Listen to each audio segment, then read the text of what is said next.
салом ба мардуми шарифи тоҷикистон ва хусусан ба мардуми ворух, мардуме ки имрӯз дар кулфату ғам ҳастанд ва ба он нафароне ки ҷони худро дар ин заду хурде ки миёни яке аз деҳаҳои оқсуе ки дар ҷумҳурии қирғизистон тааллуқ дорад ба амал омадааст, он нафароне ки ҷони худро аз даст доданд, таъзияи хешро ба онҳо баён мекунам.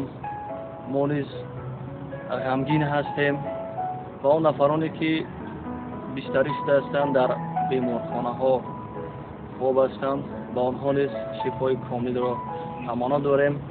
ман гуфта намонад ки ворух яке аз қисми ҷудонашавандаи ҷумҳурии тоҷикистон мебошад, чунки дар ин ҷамоати ворух тамоми фарҳангу маданият ва менталитети халқи тоҷик дида мешавад.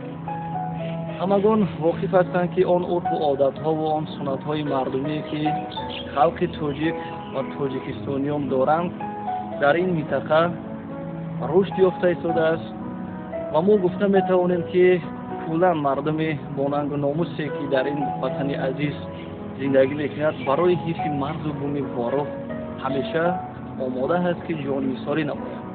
ва ман низ яке аз ҷавононе ҳастам ки барои ҳифзи марзу буми ин ватани азизу маҳбубам ҳеҷ вақт ақибнишинӣ нахоҳам кард. мардуми ворух, ҳеҷ вақт шумо азиятдида нашавед, рӯафтода нашавед.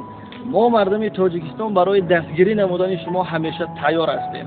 ҳар як фарди бонангу номусе ки дар ин ватан зиндагӣ мекунад, дар ин ватан калон шудааст, хоку марзу буми ин ватанро муқаддас медонад, барои ҳимояи шумо ҳозир ҳаст. мо гуфта намонад ки ворух ин қисми ҷудонашавандаи имрӯза ҳаст. гарчанде ки ифоқаҳо дар миёни ин ду ҷониб, масалан деҳаи оқсуе ки ҳаст имрӯз мо шунидем, аз шабакаҳои иҷтимоӣ низ огоҳ ҳастем, баъзе аз дасисаҳое ҳаст ки миёни ҳар ду ҷониб равобити муносибатҳоро тезутун мегардонад. он мардум дар дасти худ бел, калангу дигар таҷҳизотро гирифта ба сӯи мардуми ворух ҳамла мекунад. ин ҳамлаҳо ягон оқибати хубиро ба амал намеорад, зеро ки ин амали нохуб аст.